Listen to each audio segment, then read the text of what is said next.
The kidneys you were born with had roughly 1 million tiny filtering units in each one.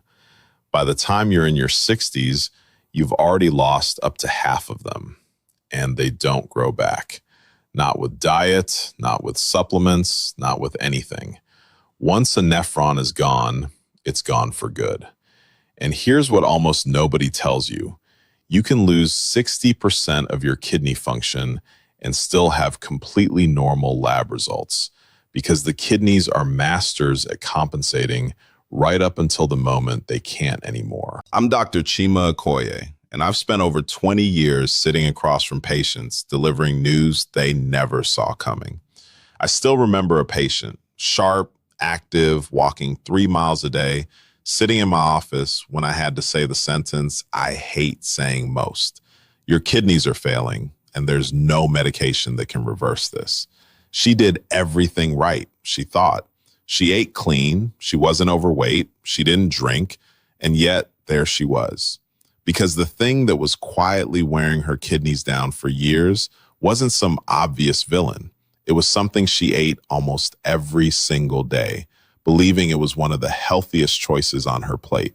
By the end of this video, you're going to know exactly what that food is, why it becomes dangerous specifically after age 60, even though it's perfectly fine for a 30-year-old, and what you can swap it for so you keep getting the benefits without the risk.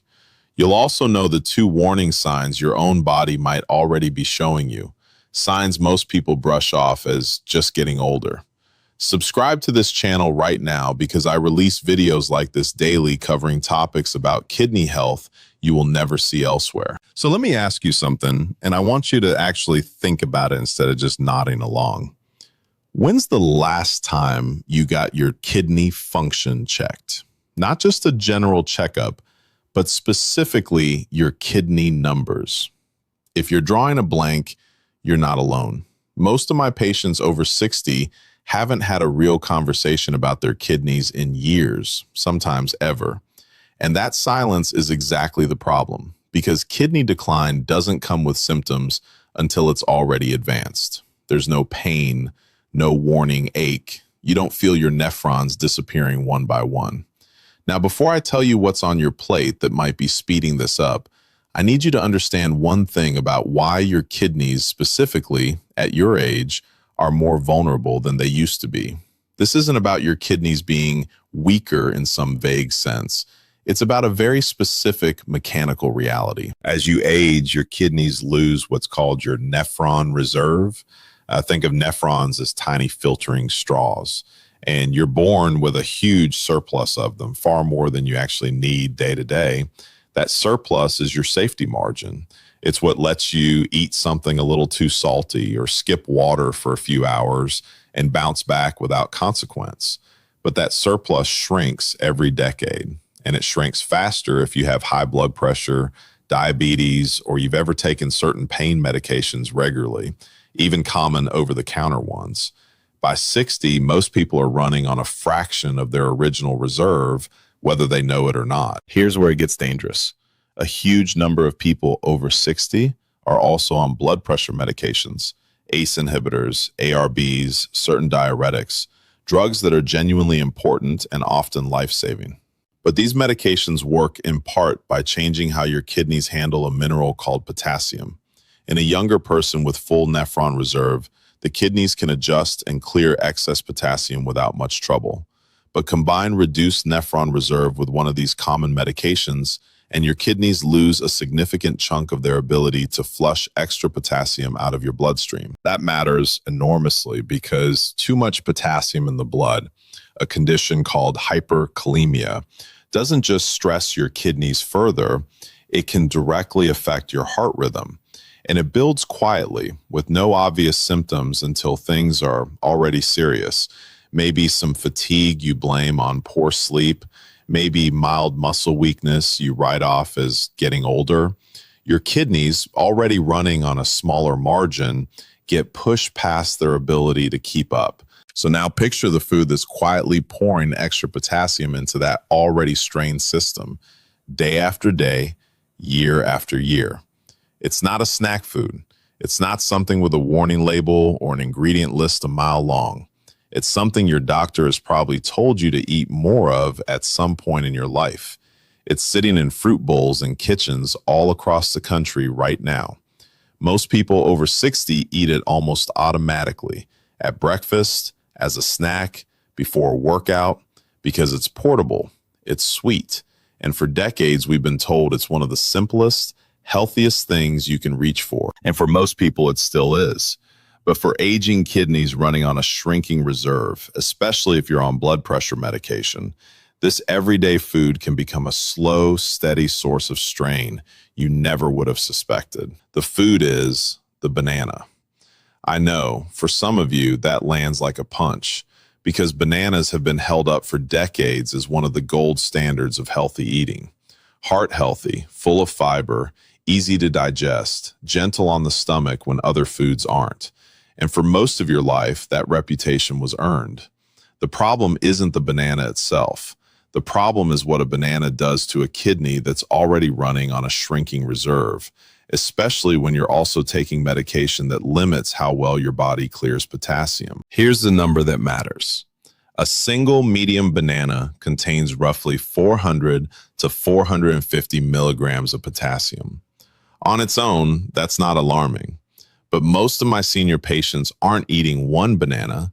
They're eating a banana with breakfast, another sliced into oatmeal or yogurt as a snack, maybe a banana in a smoothie in the afternoon. That can push daily potassium intake from food alone past 1,200 to 1,500 milligrams just from this one item, layered on top of everything else they're eating. In someone with normal kidney function, that's manageable.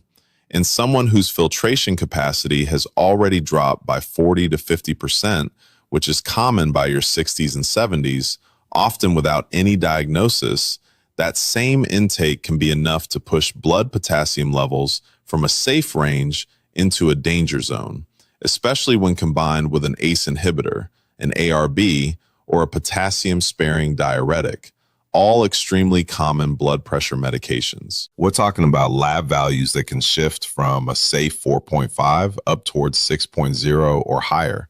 And once you're above 6, you're in territory where cardiac rhythm problems become a real possibility. Now, I want to diffuse the panic before it sets in, because that is not my goal here. I am not telling you to fear bananas, and I am not telling you to cut them out of your life entirely. What I'm telling you about is a pattern, the quiet, repetitive, healthy snack pattern that nobody questions because nobody's ever told you to question it. Think about how this actually shows up in a typical week. It's the banana on the kitchen counter you grab without thinking because it's easier than making a decision. It's the post-workout banana because someone told you it helps with cramping. It's the heart-healthy smoothie your daughter makes you every morning with a banana, spinach, and peanut butter, served with love and absolutely no idea it's stacking potassium higher than you'd guess. None of these moments feel risky. That's exactly why they add up undetected. The fix here is simple, and it's not deprivation, it's substitution and spacing. If you eat potassium-rich fruit, spread it out instead of stacking it across the same day, and rotate in lower potassium options like apples, berries, or pineapple on the days you're having other potassium-heavy foods. That single habit, spacing instead of stacking, is something almost none of my patients had ever considered, and it makes a measurable difference on lab work within weeks. I wish someone had sat me down years before I had to tell that patient her kidneys were failing and explained exactly what I'm explaining to you right now, not as a scare tactic, but as a daily playbook. Because knowing the danger is only half the equation. The other half is knowing precisely what to do every single evening when your metabolism, your blood sugar, and your kidney workload are most vulnerable. so that knowledge actually turns into protection instead of anxiety. That's exactly why I built the 7 p.m. rule. It's not a tip sheet. It's a structured 21-day system designed around the specific window in the evening when aging metabolism and kidney stress quietly compound. The hours when blood sugar handling slows, blood pressure medications are often peaking or wearing off, and the choices you make without thinking can either protect your kidneys or chip away at them.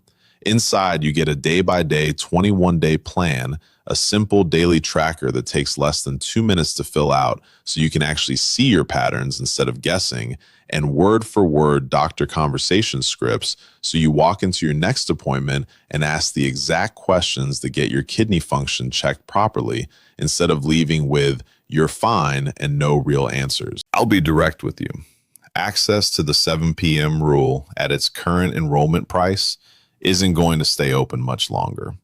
And I'd rather you hear that from me plainly than have you assume there's no rush. The real cost of waiting isn't a few dollars. It's another year of exactly the slow, silent decline we've been talking about this whole video. The kind that doesn't announce itself until it's already advanced. The link is right below this video. Click it and you'll land on a short page that walks you through exactly what the 21 days look like and lets you enroll in under 2 minutes. Now, back to your kidneys, because the banana pattern is only one piece of the puzzle, and there's a second everyday habit, just as overlooked, that I need to walk you through next. There's another place this shows up that catches people completely off guard, and it has nothing to do with the fruit bowl on your counter. Think about senior living communities, assisted living facilities, even hospital recovery menus. Bananas are everywhere in these settings, sliced onto every breakfast tray, offered as the, quote, safe dessert option after meals, packed into the snack baskets at every social gathering and holiday party because they're soft, easy to chew, and nobody ever questions handing one to an 80-year-old. I've had patients tell me they ate a banana every single day for months during a rehab stay after surgery, served by well-meaning staff who had no idea their patient was also on a potassium-sparing diuretic. And then there are the, quote, senior-friendly packaged products, banana-flavored protein puddings, banana bread marketed as a wholesome breakfast option, dried banana chips tucked into trail mix that gets handed out at the senior center. These aren't hidden because anyone's trying to deceive you. They're hidden because everyone, including the people caring for you, has been taught the same outdated assumption. Banana equals healthy, full stop, no exceptions. That assumption is exactly what needs updating after 60, especially if blood pressure medication is part of your daily routine. So let's bring this together into something you can actually use, because information without action doesn't protect anybody's kidneys. Here are the steps, and I want you to really hear these because each one is something you can start today. Step 1, ask your doctor for your actual kidney numbers, your eGFR, and your potassium level, written down, not just everything looks fine. Step 2, if you eat fruit daily, space your higher potassium choices like bananas, oranges, and potatoes across different days instead of stacking them all in one. Step 3, if you're on an ACE inhibitor, an ARB, or a potassium-sparing diuretic, ask specifically whether your current diet has ever been reviewed against that medication, because most of the time it hasn't. Step 4, swap in lower potassium options like apples, berries, or pineapple on the days you're already eating other potassium-rich foods so your total daily load stays in a safer range. Step 5, get your levels rechecked every 6 months, not just once a year, because the window between fine and concerning can close faster than people expect once nephron reserve is already reduced. Step 6, write down or photograph your lab results over time so you and your doctor can actually see the trend instead of comparing one isolated number to nothing. Now, I want you to do something for me, and I mean actually do it, not just think about it. Which one of those 6 steps is the hardest for you to picture yourself doing? Is it asking your doctor for specifics instead of accepting you're fine? Is it the idea of cutting back on something you've trusted your whole life? Is it simply remembering to space things out across the week? Tell me which one in the comments because I read them and I want to know where the real friction is for the people watching this. And then I want you to do one more thing. Send this video to your spouse or call your daughter or son and tell them to watch it with you. Why? Because the people who eat with you, cook for you, and fill your snack basket at family gatherings need to hear this just as much as you do. They're the ones making the bananas appear in the first place, with nothing but love behind it. I think often about a man I'll call Walter, not his real name, who came to see me 3 years after retiring early, specifically so he could be present for his granddaughter growing up. He'd done the math, health insurance, savings. The whole plan was built around having those years free. What he hadn't planned for was the phone call from the transplant center 2 years later, telling him he'd moved up the kidney wait list, which meant his kidneys had moved further down. He didn't get the call because he did something reckless. He got that call because nobody, not me, not his cardiologist, not anyone, had ever sat him down and connected the dots between his blood pressure medication, his quietly declining kidney reserve, and the healthy snacking pattern he'd kept faithfully for 15 years. Instead of spending those retirement years at his granddaughter's soccer games, he spent a significant chunk of them in waiting rooms, lab draws, and difficult phone calls, watching a calendar he'd planned so carefully get rewritten by something he never saw coming. That image stays with me because it didn't have to happen that way, and I don't want it to happen to you either. Now, before you go, I have to say this clearly. I'm a physician, but I'm not your physician, and nothing in this video replaces an actual conversation with your own doctor about your own labs, your own medications, and your own kidney function. Please don't change your diet or your medications based on a video alone. Use this as the reason to start that conversation, not as a replacement for it. Take care of yourselves, take care of each other, and I'll see you in the next one.